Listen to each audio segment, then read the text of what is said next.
பாலியல் பலாத்காரத்தில் வழக்குகளில் இவங்களுக்குள்ள சமாதானம்ங்கிறதே கிடையாது. சமாதானம் பண்ணாலும் அதை வழக்காக எடுத்து தண்டிங்கன்னு சொல்லியிருக்காங்க.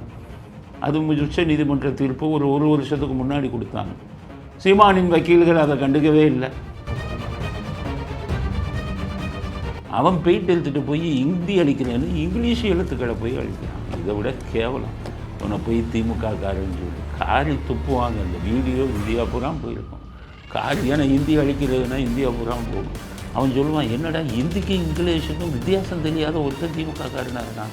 ஒரு 1000 ரூபா கொடுத்து பிரியாணி போட்டு கூட்டிகிட்டு வந்தாருன்னு அவனுக்கு தெரியாது வட இந்தியாவில்.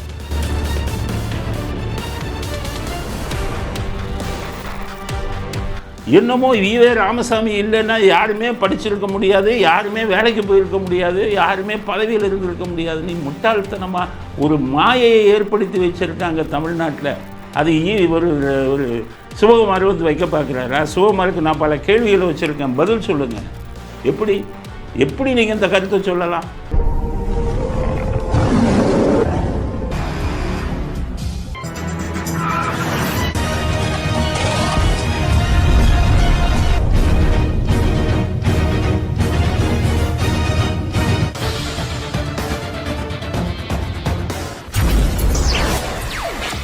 வணக்கம். இன்றைய அரசியல் ஆடுகளம் உங்கள் அனைவரையும் அன்புடன் வரவேற்கிறது. முதல் செய்தி, சிக்கலில் சீமான் பார்த்திங்கன்னா பெரிய சட்ட சிக்கலில் மாட்டிக்கிட்டார். நடந்த விஷயம் என்னென்னா, விஜயலட்சுமிங்கிறவங்க அவர் மேலே வந்து ஒரு புகார் கொடுத்தாங்க. பாலியல் பலாத்காரம் 6 முறை என்னை கருக்கலைப்பு செஞ்சுட்டார் அப்படின்னு சொல்லி வலசரவாக்கம், சென்னை வலசரவாக்கம் போலீஸ் ஸ்டேஷனில் ஒரு வருஷம் 1.5 வருஷத்துக்கு முன்னாடி ஒரு புகாரை கொடுத்தார். பாலியல் பலாத்கார வழக்கு. அதுக்கப்புறம் அதை ரொம்ப வேகமாக கொண்டு போனாங்க. ஸ்டாலினுக்கு சொல்லவா வேணும்? எதிரிகளை பழி வாங்குவதற்கு அவர் யோகியர் மாதிரி, அவர் மேலே இது மாதிரி எத்தனையோ புகார்கள் இருந்தது அப்போ. அதனால் அவர் எதிரிகள் மேலே பழி வாங்கணும்னு சொல்லி அதை பெருசாக பண்ணார். உதயநிதி மேலே வர்ற புகாராக சினிமா நடிகைகள் இவங்கெல்லாம் கொடுத்தது. ஆனால் நியாயப்படுத்த விரும்பலை. தப்புன்னா தப்பு தான். ஒரு பெண்ணு பாதிக்கப்பட்டாங்கன்னா அது தப்பு, யார் செய்திருந்தாலும். உடனடியாக விசாரித்தாங்க. அந்த டைமில் பார்த்தீங்கன்னா விஜயலட்சுமி இப்போ காவல் நிலையத்துக்கு வந்தாங்க வலசரவாக்கத்தில். என் புகாரை வாபஸ் வாங்கிக்கிறேன்ட்டாங்க. அப்போ அங்கே இருக்கிறவங்க போலீஸ்காரங்க கேட்டாங்க, ஏன் வாபஸ் வாங்குறீங்கன்னு. அப்போ என்ன சொல்லிட்டாங்க, நாம் தமிழர் கட்சி தொண்டர்கள்லாம் எனக்கு ஃபோன் பண்ணி மிரட்டுறாங்க, அதனால் வாபஸ் வாங்கிடுறேன் அப்படின்னு சொல்லிட்டாங்க. அதனால் அந்த புகாரை அதோடு தூக்கி போட்டாங்க. எப்போதுமே போலீஸில் வந்து எஃப்ஐஆர் வந்து அவங்க வந்து வாபஸ் வாங்கிறேன்ட்டா அப்படியே தூக்கி போட்டுருவாங்க. பின்னாடி அதை வந்து தவறுதலாக அது பதிவு செய்யப்பட்டது, மிஸ்டேக் ஆஃப் ஃபேக்ட்னு பேர், எம்எஃப்னு பேர், மிஸ்டேக் ஆஃப் ஃபேக்ட்னு அவங்களே கோர்ட்டில் ஃபைல் பண்ணி க்ளோஸ் பண்ணிடுவாங்க. சீமான் என்ன பண்ணியிருக்கணும், அந்த அம்மா வாபஸ் வாங்குறேன்னு சொன்னோன்னே அதை அப்படியே கண்டுக்காமல் விட்டுருக்கணும். அவருடைய சட்ட நிபுணர்கள் அவருக்கு தப்பாக வந்து ஒரு ஆலோசனை கொடுத்தாங்க. நம்மளே ஹைகோர்ட்டுக்கு போய் அந்த எஃப்ஐஆரை ரத்து பண்ண போட்டுடலான்னாங்க. நம்மளே போய் வம்புல வழியில் போகிற ரோட்டில் போகிற ஓனானை எடுத்து மடியில் விட்டுக்கிட்ட கதைன்னு சொல்லுவாங்க இதில் கிராமத்தில். அது முடிஞ்சு போச்சு. அதை ரத்து பண்ணணும்னு போனாங்க. எப்போவுமே ஒன்று சொல்கிறேன், இந்த ஹைகோர்ட்டு சுப்ரீம் கோர்ட்டு சொல்கிறேன், அவ்வளோ சீக்கிரம் நீங்கள் போகக்கூடாது. நல்ல விஷயத்துக்கு போனாலே உங்களுக்கு எதிராக ஆர்டர் போடுவாங்க. இது கெட்ட விஷயம் விடுவாங்களா? இப்போ செந்தில் பாலாஜி என்னாச்சு, லஞ்சம் வாங்கினார், வேலை வாங்கி கொடுக்கணுன்னே செந்தில் பாலாஜி அந்த லஞ்ச பணத்தெல்லாம் திருப்பி கொடுக்குறேன் அப்படின்னொன்னே 2 பேரும் சமாதானமாக போனாங்க. உடனே சென்னை ஹைகோர்ட் வந்து ரத்து பண்ணிட்டாங்க எஃப்ஐஆரை. பாதிக்கப்பட்டதில் ஒரு ஆள் வந்து சுப்ரீம் கோர்ட்டுக்கு போனார், எஃப்ஐஆரை ரத்து பண்ணிட்டாங்கன்னு. சுப்ரீம் கோர்ட் சொன்னது எப்படி ரத்து பண்ணாங்க? பணத்தை திருப்பி கொடுத்துட்டாங்கன்னா அவங்க செய்த குற்றம் இல்லைன்னு போவோமா? இதில் சமாதானமே இல்லை. அதனால் வழக்கு பதிவு செய்யுங்கன்னு சொல்லிட்டாங்க. இதை பார்த்தாச்சும் யோசிக்க வேணாம்? நாம் தமிழர் கட்சிக்கு அறிவுரை சொன்ன வக்கீல்கள் இதை யோசிக்க வேணாமா? அவர் கேஸை கொண்டு வந்திருக்க கூடாதுல்ல, அவர் கேஸை வாபஸே வாங்கியிருக்கணும் அவங்க. ஏன்னா அவங்க வந்து வித்ரா பண்ணிட்டாங்கன்ட்டு வாபஸ் வாங்கியிருக்கணும். மிக பெரிய தப்பை பண்ணி வழக்கை கொண்டு வந்தாங்க. ஏன்னா உச்ச நீதிமன்றம் என்னென்னு சொல்லியிருக்காங்க, பாலியல் பலாத்காரத்தில் வழக்குகளில் இவங்களுக்குள்ள சமாதானம்ங்கிறதே கிடையாது, சமாதானம் பண்ணாலும் அதை வழக்காக எடுத்து தண்டிங்கன்னு சொல்லியிருக்காங்க. அது உச்ச நீதிமன்ற தீர்ப்பு ஒரு வருஷத்துக்கு முன்னாடி கொடுத்தாங்க. சீமானின் வக்கீல்கள் அதை கண்டுக்கவே இல்லை. இவங்களே போய் வம்பில் மாட்டி நான் சமாதானம் பண்ணுறேன், ரத்து பண்ணுங்க, அவங்க வாபஸ் வாங்கிட்டாங்கன்னு சொன்ன உடனே அந்த ஜட்ஜு நீதியரசர் என்ன சொன்னார், ஏன் ரத்து பண்ணலாமான்னு கேட்டார். அவங்க வாபஸ் வாங்கிட்டாங்களான்னு கேட்டார். காவல்துறை சொன்னாங்க வாபஸ் வாங்கிட்டாங்க.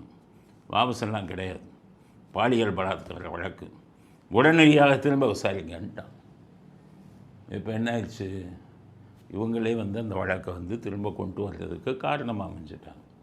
இப்போ நேற்று பெங்களூருக்கு போயிருக்கு நம்முடைய வடசர்வாக்கம் போலீஸ். விஜயலட்சுமிகிட்ட விசாரிச்சிருக்காங்க. அவங்க வாக்குமூலத்தை பதிவு பண்ணிட்டாங்க. இப்போ நாளைக்கு வர சொல்லி சீமானை நாளைக்கோ நாளன்னைக்கோ வடசர்வாக்கம் போலீஸ் ஸ்டேஷனுக்கு வாங்கன்னு சம்மன் அனுப்பியிருக்காங்க. ஸோ சீமான் வடசர்வாக்கம் போலீஸ் ஸ்டேஷனுக்கு போகணும். அவரே விசாரிப்பாங்க.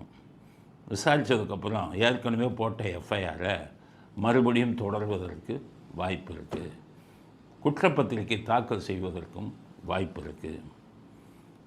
அதனால் அரெஸ்ட் பண்ண முடியுமானா போலீஸை நினைத்தால் அரெஸ்ட் பண்ணலாம். ஏன்னா எஃப்ஐஆர் மறுபடியும் விஸ்வரூபம் எடுத்திருக்கு. போலீஸ் ஒருவேளை அரெஸ்ட் பண்ணாங்கன்னா 90 நாளைக்கு வெளியில் வர முடியாது. ஏன்னா பாலியல் பலாத்கார வழக்கில் 90 நாளைக்கு, பாலியல் பலாத்கார வழக்கில் தண்டனை என்னென்னா முதல்ல 10 வருஷம்னு போட்டாங்க, அதுக்கப்புறம் ஆயுள் தண்டனைன்னு போனாங்க, அதுக்கப்புறம் மரண தண்டனை தூக்கு தண்டனைன்னு மாற்றிட்டாங்க. அதனால் பாலியல் பலாத்கார வழக்கில் 10 வருஷத்துலேருந்து தூக்கு தண்டனை வர கொடுக்கலாம். 90 நாளைக்கு ஜாமீனில் வர முடியாது. அதனால் இப்போ போலீஸ் அவர் அரெஸ்ட் பண்ணாங்கன்னா 90 நாளைக்கு அவர் ஜாமீனில் வர முடியாது. ஒருவேளை அரெஸ்ட்டே பண்ணாமல் குற்றப்பத்திரிகை மட்டும் தாக்கல் செய்வோம்னு சொன்னால் குற்றப்பத்திரிகை தாக்கல் செய்யப்படும். இந்த வழக்கு செஷன்ஸ் கோர்ட்டில் நடக்கும். குறைந்தது 2-3 ஆண்டுகள் இந்த வழக்கு நடக்கும். இதுதான் சட்டப்பூர்வமான செய்தி. இது சீமானுக்கு ஆதரவாகவோ எதிராகவோ சொல்ல செய்தி இல்லை. சட்டம் என்ன சொல்கிறது சீமான் வழக்கில், இதுதான் நடக்கும். அப்போ சீமான் தப்பிக்க வழி இல்லையா அப்படின்னா தப்பிக்க வழி இருக்குது. சட்டத்தில் சில ஓட்டைகள் இருக்குது. அது சீமான் அவருடைய சட்ட நிபுணர்கள்ட்ட கலந்து பேசி தப்பிக்கிறதுக்கு அவர் ஏற்பாடு பண்ணிக்கலாம். இந்த மாதிரி பாலியல் பலாத்கார வழக்கில் நிறைய ஓட்டைகள் இருக்குது. அது அவருடைய வழக்கறிஞர்களை வைத்து பண்ணலாம். நம்மை பொறுத்தவரை அந்த ஓட்டைகளை பற்றி சொல்லக்கூடாது. ஏன்னா அந்த விஜயலட்சுமி அப்படிங்கிற பெண்ணை நம்பவே முடியாது. இன்றைக்கி ஒன்று பேசுவாங்க, போலீஸ்கிட்ட ஒன்று போய் சொல்லுவாங்க, வெளியில் மாற்றி பேசுவாங்க. சீமான் சைட்லேருந்து ஒரு ஃபோன் போயிட்டு அப்படியே தலையில் மாற்றிடுவாங்க. அதனால் அவங்க நிலையான பெண்ணு கிடையாது. அவங்க மாற்றக்கூட சொல்லலாம். அதனால் தப்புவதற்கு சட்டத்தில் நிறைய ஓட்டைகள் இருந்தாலும் அதை பற்றி நாம் இங்கு விவாதிக்க விரும்பவில்லை. காரணம், ஒரு பெண் பாதிக்கப்பட்டிருக்கிறார். அது அந்த நீதிமன்றம் தான் அதை தீர்மானிக்க வேண்டும்.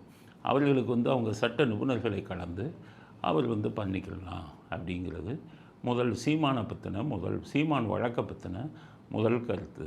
அடுத்தது சங்கடத்தில் சவுக்கு சங்கர் மாட்டிக்கிட்டார் வசமாக. அவர் என்ன பண்ணார், சுப்ரீம் கோர்ட்டில் போய் எல்லாத்துக்கும் ஸ்டே வாங்கினார். இப்போ சுப்ரீம் கோர்ட்டில் மறுபடியும் இவங்க என்ன பண்ணான் தெரியுமா, 1 கோடி ரூபா வக்கீலை பிடிக்கிறான். சவுக்கு சங்கர் 1 கோடி ரூபா.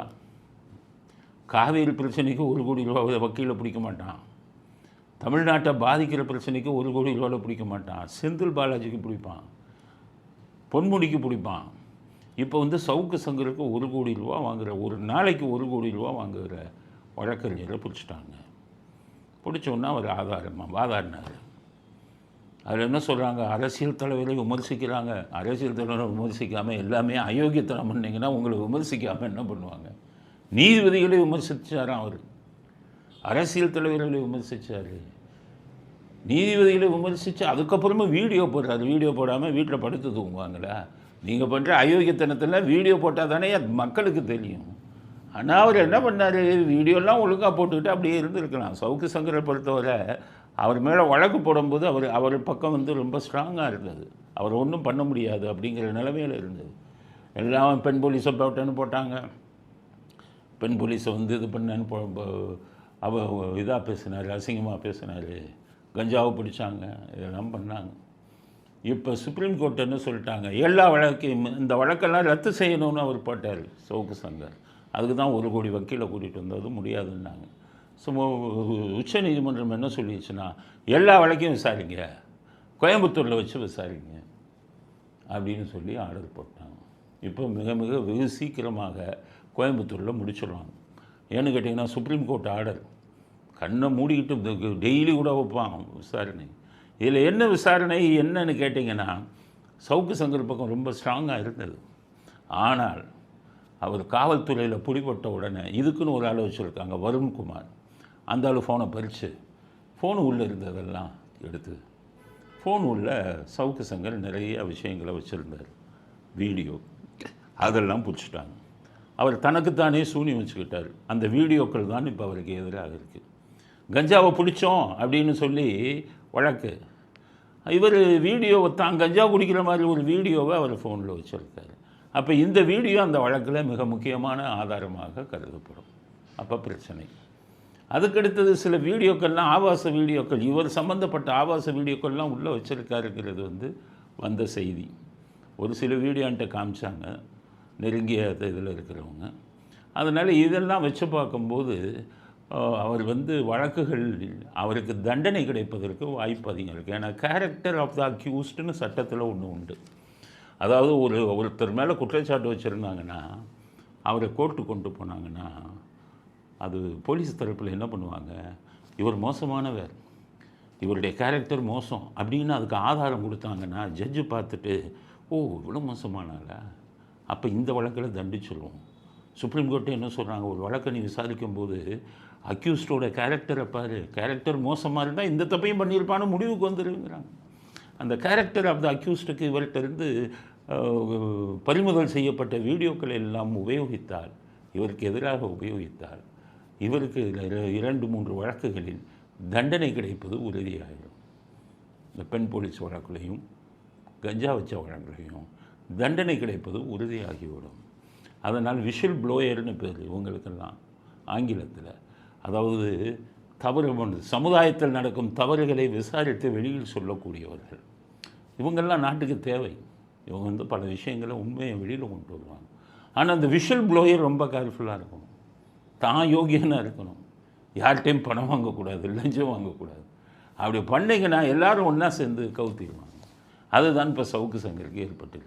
இவர் சொன்ன பல கருத்துக்களுக்கு அவர் நேர்மையாக இருந்திருந்தால் நிச்சயம் இன்னும் அவர் பெரிய இதுக்கு போயிருப்பார்.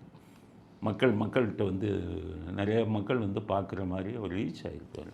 அதை அவரே கெடுத்து கொண்டார். அதனால் சவுக்கு சங்கரும் சங்கடத்தில் உள்ளார் அப்படிங்கிறது சட்ட விஷயத்தில் நம்ம இது சவுக்கு சங்கருக்கு எதிராகவோ அவருக்கு ஆதரவாகவோ போடப்பட்ட பதிவல்ல. சட்டம் என்ன சொல்கிறது சீமான் விஷயத்தில், சட்டம் என்ன சொல்கிறது சவுக்கு சங்கர் விஷயத்தில். அதற்காக இந்த 2 வழக்குகளிலையும் நம்முடைய கருத்துக்களை பதிவு செய்கிறோம். அடுத்து ஸ்டாலின் மறுபடியும் ஆரம்பித்து விட்டார். ஹிந்தி ஹிந்தி ஹிந்தின்னு கையில் எடுத்துட்டார். ஹிந்தி எதிர்ப்புக்கு இப்போ வேலையே கிடையாது. அவங்க புதிய பாடத்திட்டத்தை தான் கொண்டு வராங்க. வேணுங்கிற மொழியை பறிச்சுக்கப்பான்ட்டாங்க. ஆனால் வேணும்னே இவர் இப்போ அவங்க திமுக ஆட்களை விட்டு அங்கங்கே போராட்டம். இப்போ ஹிந்தி எழுத்துக்களை எல்லாம் அடிக்கிறாங்க. அதில் வேடிக்கை அழிக்க சொல்லிங்களே, கொஞ்சம் படித்தவனாக பார்த்து கொஞ்சம் அறிவுள்ளவனாக பார்த்து அழிக்க சொல்ல வேணாமா? அவன் 1ஆம் கிளாஸ் கூட படிச்சிருக்க மாட்டான். இவர் அழிக்க சொல்கிறாரு. ஹிந்தி எது இங்கிலீஷ் எதுன்னு தெரியல. இப்போ ஹிந்தி அழிடான்னு சொல்லி 1000 ரூபாயும் குவார்ட்டர் இதுவும் வாங்கி கொடுத்து பிரியாணியும் கொடுத்து விட்டுருக்காங்க. அவன் கொஞ்சமாச்சும் விஷயம் தெரிய வேணாம். அவன் போயிட்டு எடுத்துகிட்டு போய் ஹிந்தி அழிக்கிறேன்னு இங்கிலீஷ் எழுத்துக்களை போய் அழிக்கிறான். இதை விட கேவலம். அவனை போய் திமுக காரன்னு சொல்லி காரி துப்புவாங்க. இந்த வீடியோ இந்தியா பூரா போயிருக்கும். ஏன்னா ஹிந்தி அழிக்கிறதுனா இந்தியா பூரா போகும். அவன் சொல்லுவான், என்னடா ஹிந்திக்கும் இங்கிலீஷுக்கும் வித்தியாசம் தெரியாத ஒருத்தன் திமுக காரனாக இருக்கான், ஒரு 1000 ரூபா கொடுத்து பிரியாணி போட்டு கூட்டிகிட்டு வந்தாருன்னு அவனுக்கும் தெரியாது. வட இந்தியாவில் காரி துப்புவான். அந்த வீடியோவை பாருங்கள்.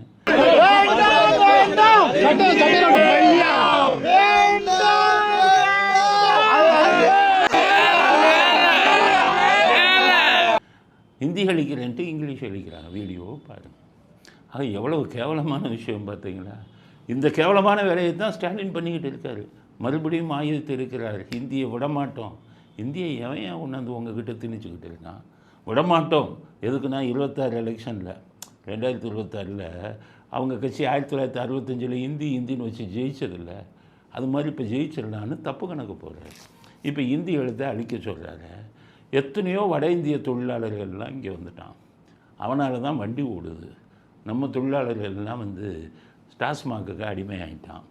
இன்றைக்கி வட இந்திய தொழிலாளர்கள் இல்லைன்னா நிறைய தொழில்கள் இதாகி போயிடும். கோயம்புத்தூர்லாம் ஸ்தம்பிச்சு போயிடும். செக்யூரிட்டி கம்பெனி பூரா அவன் தான் இருக்கான். நேபாளிலேருந்து கூட்டிகிட்டு வராங்க.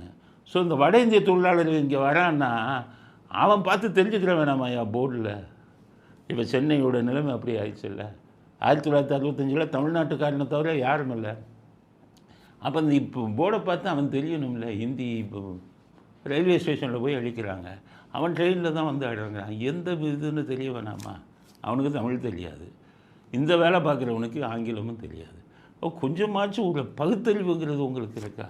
பகுத்தறிவு பகலவன்பாங்க இவங்களை கேட்டால். அவனை கொண்டு போய் இருக்கிற இந்தியவும் அழிச்சு விட்டுட்டு போகிறாங்க. இந்த இந்தியே ஸ்டாலினின் இந்தி எதிர்ப்பே அவருக்கு எதிராக மாறப்போகிற ஆயுதங்கிறத புரிஞ்சுக்கணும். ஆங்கிலத்தில் பூமராங்குன்னு சொல்லுவாங்க. பூமராங்குன்னு ஒரு ஆயுதம். அது எப்படின்னா, ஒருத்தனை தாக்குறதுக்கு அனுப்புனா தாக்கிட்டு திரும்பி யார் அனுப்புனாங்களோ அவங்களையே தாக்கும். அதுக்கு தான் பூமராங். ஹிந்தி இவருக்கு பூமராங் ஆக போகுது. 65 இருந்த மாதிரி நினச்சிட்டு இருக்காரு.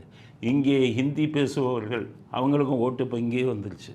நீ எதுக்கு ஈரோட்டில் போயிட்டு ஹிந்தியில் ரொம்ப போஸ்டர் ஓட்டினீங்க? இருக்கிற ஹிந்தியெல்லாம் அழிக்கிறீங்கள. ஈரோடு கிழக்கு இடைத்தேர்தலில் ஹிந்தியில் போஸ்டர் ஓட்டு கேட்டிங்களா? இல்லையா? அப்போ அதுக்கு மட்டும் ஹிந்தி தேவையா? ஆக ஹிந்தி பகுதிக்கிறவன் கன்னடா மலையாளம் மற்ற மொழி பேசும் மக்கள் எல்லாம் உங்களை எதிரிகளாக கருதுவார்கள். அவங்க ஓட்டெல்லாம் உங்களுக்கு எதிராக போகும். அதனால் ஸ்டாலின் அவரே தன்னுடைய இதை தனக்கு எதிரான முடிவை அவரே தேடிக்கொள்கிறார். இந்தி எதிர்ப்பு என்பதன் மூலம் அப்படிங்கிறத அடுத்த கருத்தாக பதிவு செய்ய விரும்புகிறோம். அதுக்கு அடுத்தது பார்த்திங்கன்னா, விஜய் ஓராண்டு நிறைவு விழா. அவருடைய தமிழக வெற்றி கழகம். அவர் என்ன பண்ணுறதுன்னே தெரியல. பாவம், சரியாக போய் மாட்டிக்கிட்டார். வெளியிலையும் வர முடியாது. நல்லா அவரை ஏமாத்துறதுக்கு ஒரு குரூப் கூட்டம் கூட்டிட்டாங்க. ஓராண்டு நிறைவு விழான்னு ஒரு கல்யாணம் ஒரு இதில் வைக்கிறாரு. ஒரு ஹோட்டலில், ரெஸ்டாரண்ட்டில், ஒரு தனியார் ஹோட்டலில் வைக்கிறாரு. மகாபலிபுரத்துக்கிட்ட, மகாபலிபுரம் ரோட்டில். அதில் அந்த கல்யாண மண்டபம் அந்த ரெஸ்டாரண்ட்டில் 1000 பேருக்கு மேலே கூட முடியாது. 1000 பேர் யார் வருவா? தொண்டர்கள் வரமாட்டானே. ஆக முக்கியமான ஆளுகளை கூப்பிட்டு பேருக்கு நடத்துகிறாரு. ஆனால் கூட்டிகிட்டு யாரை கொண்டு வர்றாரு? சூனியம் வைக்கிற பிரசாந்த் கிஷோரை கூட்டிகிட்டு வர்றாரு. காலி. ஆமை புகுந்த வீடும் அமீனா புகுந்த வீடும். ஆமை புகுந்த வீடு பிரசாந்த் கிஷோர் புகுந்த கட்சியும் உருப்படாமல் போயிடும். அவன் எல்லாத்தையும் உறிஞ்சிட்டு போயிடுவான். விஜய் இவருக்கு கஷ்டப்பட்டு பணத்தை கொள்ளையடிப்பதற்காக திட்டம் போட்டு பீகாரிலிருந்து வந்திருக்கிறார் இந்த பிரசாந்த் கிஷோர். ஸ்டாலின்ட்டே 300 கோடி பிடுங்கினாங்க. ஸ்டாலின் லட்சக்கணக்கான கோடி அவர் பையன் மருமகன் கொள்ளையடிச்சு வச்சுருக்காங்க. தாங்குவாங்க 300 கோடி. பிரபர் அப்படியா? விஜய் படத்துக்கு 100 கோடி 150 கோடி 200 கோடின்னு வாங்கினார். அதுவும் 4-5 படம் தான். அதுக்கு முன்னாடி அந்த படம் கூட வாங்கலை. ஒரே பிரசாந்த் கிஷோர்கிட்ட அவர் அத்தனை சொத்துக்களும் போவது உறுதி. விஜய்க்கு சொல்கிறேன், நீங்கள் ஜெயிக்க முடியாது. நான் அப்போவே சொல்லிட்டேன். 10%ன்னு நான் 3 மாதத்துக்கு முன்னாடியே சொல்லிட்டேன். 10%. இப்போ நீங்கள் இவர் இல்லை 15-20ன்னு சொல்கிறாரு பிரசாந்த் கிஷோர். ஒன்றும் இருக்காது. பிரசாந்த் கிஷோரை நம்பி ஏமாறாதீங்க. பிரசாந்த் கிஷோருக்கு உங்கள் சொந்த பணத்திலிருந்து பணத்தை கொடுக்காதீர்கள். இதுக்குன்னே மோசடி செஞ்ச பணத்தை வச்சுக்கிட்டு ஆதவ அர்ஜுனும் உங்கள்கிட்ட வந்திருக்காரு. இந்த ஆதவ அர்ஜுன் திமுகவுக்கு போன எலெக்ஷனில் 400 கோடி ரூபாய் டொனேஷனாக கொடுத்தாரு, நன்கொடையாக. ஏன்னா கொள்ளையடிச்சு வச்சுருக்காங்க. ஃப்ராடு பண்ணி லாட்ரியில் மோசடி செஞ்சு அவங்க மாமனார் வச்சுருக்காரு. எவ்வளோ பணம்னாலும் கூப்பிடுவாங்க. 400 கோடி திமுகவுக்கு. இவருக்கு திருமாவளவனுக்கு 300 கோடி கொடுத்துருக்காங்க. அதனால் பிரசாந்த் கிஷோருக்கு கொடுக்க வேண்டிய பணத்தை ஆதவ அர்ஜுன்கிட்டருந்து வாங்கி கொடுங்க. மோசடி செஞ்சு கோடிக்கணக்கில் பணம் வச்சுருக்காங்க. நீங்கள் உழைத்த பணம், ஜாக்கிரதையாக இருங்கள். அதனால் நாங்கள் உங்கள் கட்சியை சேர்ந்தவர்கள் இல்லை. ஒரு நடுநிலையாளராக இருந்து உங்களுக்கு சொல்கிறேன். அடுத்தது உங்கள் பையன் பாமகவை தலைவராக இருக்கக்கூடிய ஜி.கே. மணி, அவர் வீட்டு இதுக்கு ஏதோ ஒரு விழாவுக்கு உங்கள் பையன் போயிருக்கார், விஜயோட பையன். இது எப்படி நடந்ததுன்னு தெரியல. விஜய்க்கும் அவர்கள் குடும்பத்திற்கும் சமீப காலமாக பெரிய இடைவெளி இருந்து கொண்டிருக்கிறது. விஜய் குடும்பத்தை பிரிந்து விட்டாருங்கிற செய்தி எல்லாம் வருது. அப்படி இருக்கும்போது உங்கள் அனுமதி இல்லாமல் உங்கள் பையன் அங்கே போயிருந்தால் அது மிகப்பெரிய ஆபத்தை வருங்காலத்தில் உங்களுக்கு உருவாக்கும். அரசியல்வாதி குடும்பத்தையே இது பண்ணிடுவாங்க. ஜாக்கிரதையாக இருக்கான. எம்ஜிஆரா முத்து கருணாநிதியோட சண்டை போட்டுட்டு எம்ஜிஆர்கிட்ட போய் அதிமுகவில் என்ன சேருங்கும்போது அவர் பெருந்தன்மையாக, என்னப்பா உங்கள் அப்பா திமுகவை கட்சி வச்சுருக்காரு, நீ ஏன்ட்ட வந்து சார் தப்புப்பா அப்படின்னு அட்வைஸ் பண்ணி, நீ அப்பாட்டே போப்பா, உன் அப்பா கட்சியில் தான் இருக்கணும் அப்படின்னு புத்திமதி சொன்னார். அது சொல்லி அவருக்கு மாதம் செலவுக்கு பணம் கொடுத்தாரு. அது அந்த காலத்து அரசியல்வாதி. இந்த காலத்து அரசியல்வாதி குடும்பத்தையே கெடுத்துருவாங்க, குடும்பத்தையே ரெண்டாக்கிடுவாங்க. அதுக்கப்புறம் அவர் முத்து ஜெயலலிதாட்ட வந்து நான் உங்கள் கட்சியில் சேருங்கும்போது ஜெயலலிதா சேர்த்துக்கிட்டார். ஏன்னா ஜெயலலிதா செஞ்சது தான் ரைட்டு. கருணாநிதி போட்டு ஒரு மனிதருக்கு ஜெயலலிதா செஞ்சது தான் ரைட்டு, எம்ஜிஆர் செஞ்சது தப்பு. பெருந்தன்மையை நீங்கள் ஆட்டை காட்டுறது, பெருந்தன்மையை பற்றி தெரிஞ்சவங்களுக்கு தானே காட்டணும். உதவி செய்தவர்களே உதாசீனப்படுத்தி அவர்களுக்கு கெடுதல் செய்யக்கூடியவங்களுக்கு நல்லது செய்யலாமா? எம்ஜிஆர் தப்பு பண்ணார், ஜெயலலிதா சேர்த்துக்கிட்டாங்க. இதே மாதிரி உங்கள் பையனுக்கு அரசியல்வாதிக்கு போயிட்டால் குடும்பத்தில் உங்கள் குடும்பத்தை வந்து இது பண்ணிடுவாங்க. அதனால் உங்கள் அனுமதி இல்லாமல் உங்கள் பையன் போயிருந்தால் குடும்பத்தில் கவனம் செலுத்தி குடும்பத்தை காப்பாற்றுங்க. அரசியல்வாதிகளை நம்பாதீங்க, குடும்பத்தை குட்டிச்சவர் ஆக்கிடுவாங்க. உங்கள் பையன் உங்கள் அனுமதியில் போனாரா என்னன்னு தெரியலை. அதனால் அரசியலை இப்போ நீங்கள் அரசியல் கட்சி நடத்தும் அதே நேரத்தில் குடும்பத்தை பற்றியும் கொஞ்சம் சிந்தியுங்கள். குடும்பத்துடன் அரசியலை கலக்கிறதுக்கு அனுமதிக்காதீங்க. அது உங்களுடைய வருங்கால வாழ்க்கையை அழித்து விடுங்கிறத வந்து அவருக்கு புத்திமதியாக சொல்ல விரும்புகிறோம். கேட்குறதும் கேட்காதும் உங்கள் இஷ்டம், சொல்லுவதே எங்கள் கடமை. நல்ல நாகரிகமான அரசியல் தமிழ்நாட்டில் வரணும்னு நாங்கள் நினைக்கிறோம். அதனால் இந்த அறிவுரையை சொல்கிறோம் அப்படிங்கிறது அடுத்த கருத்து. அடுத்தது இந்த சினிமா நடிகர் சிவகுமார். அவர் இந்த மகாபாரதம் ராமாயணம் அதெல்லாம் பயங்கரமாக மனப்படமாக சொல்லுவார். ஆனால் அரசியலுக்கு வந்து நீங்கள்லாம் வருது, உங்கள் கருத்து எடுபடாது. அரசியல் கருத்து வேறு, புராணங்களை பற்றி பேசுகிறது. அரசியலில் அவர் என்ன சொல்கிறாரு, ஐபிஎஸ் ஐஏஎஸ், அதில் நம்மவங்கெல்லாம் ஐபிஎஸ் ஐஏஎஸ் ஆஃபீஸராக வந்ததுக்கு காரணமே போராளி ஈவே ராமசாமிங்கிறார். கீழ்சாதிக்காம மேக்சிமம் உலகம் அவமானப்பட்டிருந்த போது அந்த மக்களிலே வந்து ஒடுக்கப்பட்ட மக்களே, நசிக்கப்பட்ட மக்கள் இன்னைக்கு ஐஏஎஸ் ஐபிஎஸ் காரணமான ஒரே போராட்டம். தெரிஞ்சால் பேசணும், தெரியலைன்னா வாயை மூடிக்கிட்டு இருக்கணும். நான் சொல்கிறேன்னு தப்பாக நினைக்காதீங்க. அரசியலை பற்றி உங்களுக்கு தெரியுமா? கற்றுக்குட்டி நீங்கள். இந்த எல்லாருமே என்ன பேசுகிறாங்கன்னா, என்னமோ ஈவே ராமசாமி இல்லைன்னா யாருமே படிச்சிருக்க முடியாது, யாருமே வேலைக்கு போயிருக்க முடியாது, யாருமே பதவியில் இருந்திருக்க முடியாது. நீ முட்டாள்தனமாக ஒரு மாயையை ஏற்படுத்தி வச்சுருக்காங்க தமிழ்நாட்டில். அது ஒரு சிவகுமார் வந்து வைக்க பார்க்குறாரா? சிவகுமாருக்கு நான் பல கேள்விகளை வச்சுருக்கேன், பதில் சொல்லுங்கள். எப்படி நீங்கள் இந்த கருத்தை சொல்லலாம்? ஐஏஎஸ் ஐபிஎஸ்ஐ தேர்ந்தெடுப்பது யார் தெரியுமா? மத்திய அரசாங்கமா மாநில அரசாங்கமா? மத்திய அரசாங்கம் அதுக்குன்னு தனியாக யூனியன் பப்ளிக் சர்வீஸ் கமிஷன், அது எழுதி பாஸ் பண்ணுறது தான் ஐஏஎஸ் ஐபிஎஸ். அது அகில இந்திய லெவலில் நடக்கக்கூடியது. இதுக்கு முன்னாடி ஆரம்ப கட்டத்தில் ஐஏஎஸ் ஐபிஎஸ்க்கு பிற்படுத்தப்பட்டவருக்கு ரிசர்வேஷனே இல்லை, இடஒதுக்கீடே இல்லை. வெறும் பட்டியலினத்து மக்களுக்கு மட்டும்தான் இடஒதுக்கீடு ஆரம்ப கட்டத்தில்.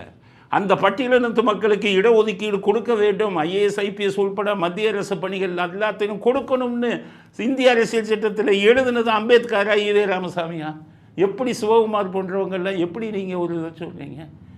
அம்பேத்கர் தான் பட்டியலினத்து மக்களுக்கு மத்திய அரசாங்கத்திலும் சரி மாநில அரசாங்கத்திலும் சரி கொடுக்கணுங்கிறது அரசியல் சட்டத்தில் எழுதினார். அதனால தான் 1950 இந்தியா குடியரசான உடனே ஐஏஎஸ் ஐபிஎஸ்க்கு பட்டியலினத்து மக்களுக்கு இடஒதுக்கீடு கொடுத்தாங்க.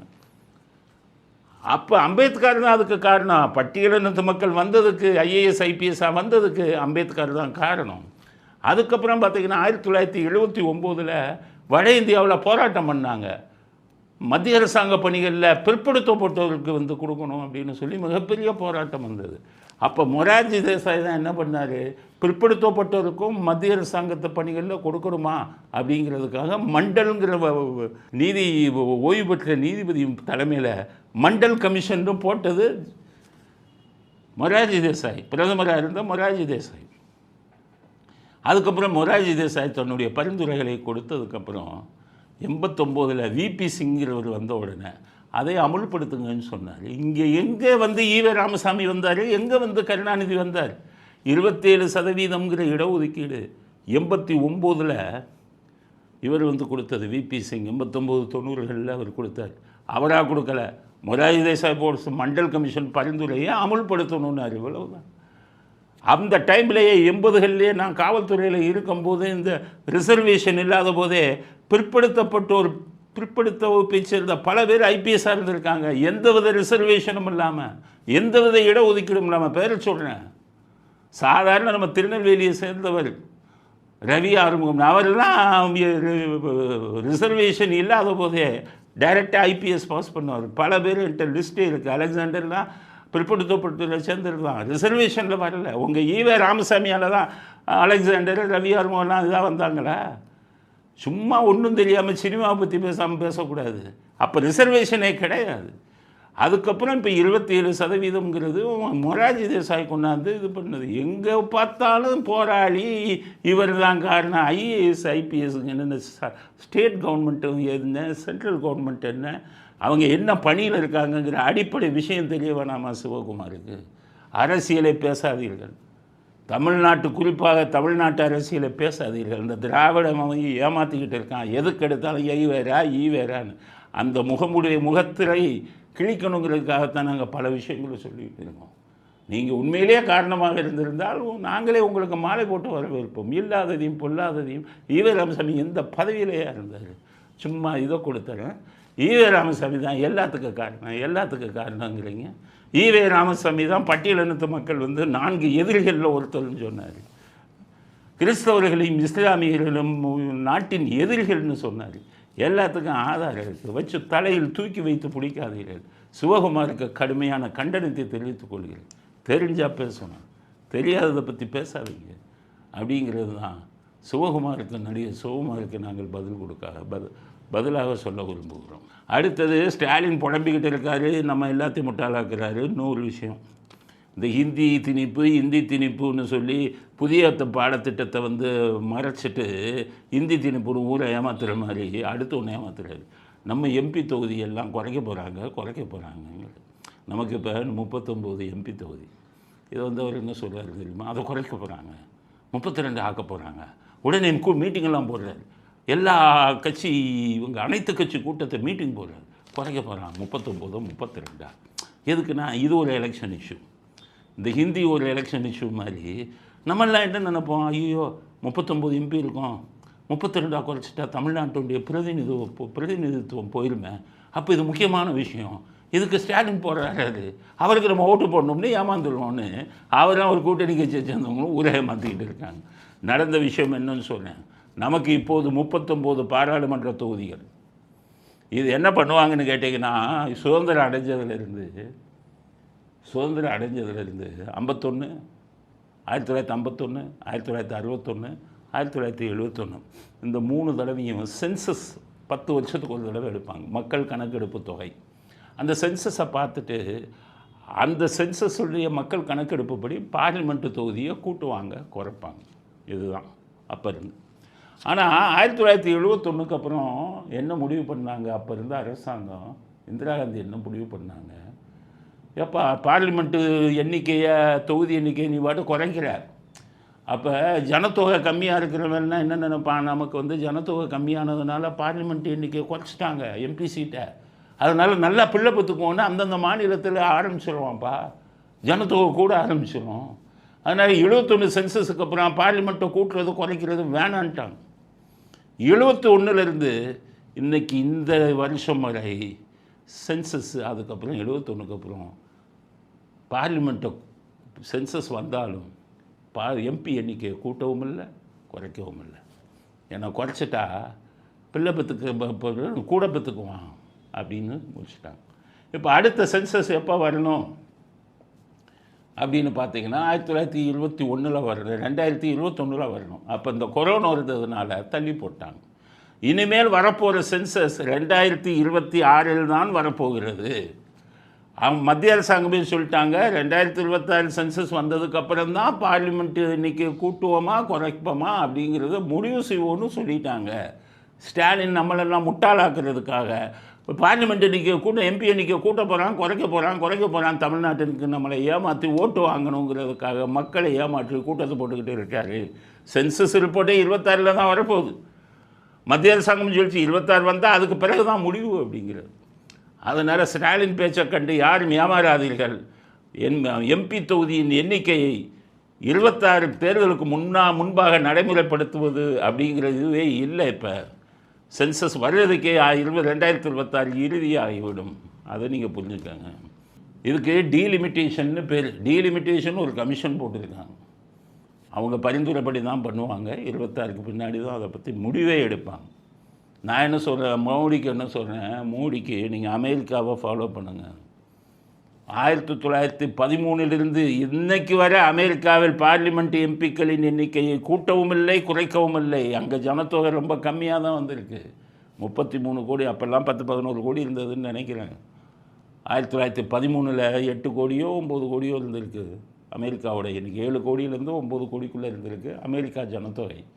இன்றைக்கி 33 கோடி ஆயிடுச்சு அமெரிக்காவில். எம்பி இதை கூட்டவும் இல்லை குறைக்கவும் இல்லை. அதே மாதிரி இந்தியாவில் எம்பி எண்ணிக்கையை நீங்கள் குறைக்கணும் ஜனத்தொகையின் அடிப்படையில் அப்படின்னு நீங்கள் முடிவு எடுத்தால் அது வருங்காலத்தில் பல பாதிப்புகளை உருவாக்கும். பழையபடி எல்லாம் 5 குழந்தை 8 குழந்தை அனுப்பக்க ஆரம்பிச்சிருவாங்க. அரசாங்கமே ஊக்குவிச்சிருவாங்க. அதனால் இது தவறான முடிவு. மோடி அவர்கள் வெறும் ஜனத்தொகையை வைத்து எம்பி இதை கூட்டுறது குறைகிறது நீங்கள் பண்ணக்கூடாது. அமெரிக்க அரசாங்கத்தை நீங்கள் பின்பற்றி அமெரிக்காவில் எப்படி ஜனத்தொகையை பற்றி கவலைப்படாமல் எம்பி எண்ணிக்கை ஒரே மாதிரி வச்சுருக்காங்களோ அதே மாதிரி இந்தியாவிலையும் அதை நீங்கள் ஃபாலோ பண்ணணும். இல்லைன்னா மக்கள் தொகை வருங்காலத்தில் பெருகி போவதற்கு வாய்ப்புண்டு. அதனால் இப்போ யாருமே எம்பி தொகுதி குறையும்னு ஸ்டாலின் சொல்கிறத நம்பி ஏமாறாதீங்க. சென்சஸே வந்து 2026 தான் வரப்போகுது. அதுக்கு முன்னாடி எலெக்ஷன் மேலேயே நடந்துடும். இதை ஒரு இதாக சொல்லி உங்களை முட்டாளாக்கி ரெண்டு விஷயம். இந்திய திணிக்கிறான்னு சொல்கிறது அடி முட்டாள்தனம். நம்மளை முட்டாளாக்கணும்னு நினைக்கிறார். எல்லாம் படித்தவங்க கிராமத்தில் இருக்கிறவங்க கூட சிந்திங்க. இந்தி எவனும் திணிக்கலை. இந்தி வேணா படிச்சுக்க, இல்லை எந்த வேணாலும் படிச்சுக்கன்னு தான் சொல்கிறாங்க. புதிய கல்வி திட்டத்தில் ஸ்டாலின் ஏமாற்றி உங்கள் ஓட்டை வாங்குறதுக்காக இந்தியை திணிக்கிறான்னு சொல்லி இந்தி இதை அழிச்சுக்கிட்டு இருக்காரு. அதுவே அவர் தோல்விக்கு மிகப்பெரிய காரணமாக இருக்க போகுது. ரெண்டாவது, எம்பி தொகுதியை குறைக்க போகிறான்னு ஏமாற்றி உங்கள்கிட்ட இருந்து ஓட்டு வாங்கணும்னு நினைக்கிறாரு. எம்பி தொகுதியை இப்போதைக்கு குறைக்கும் எண்ணம் இல்லை.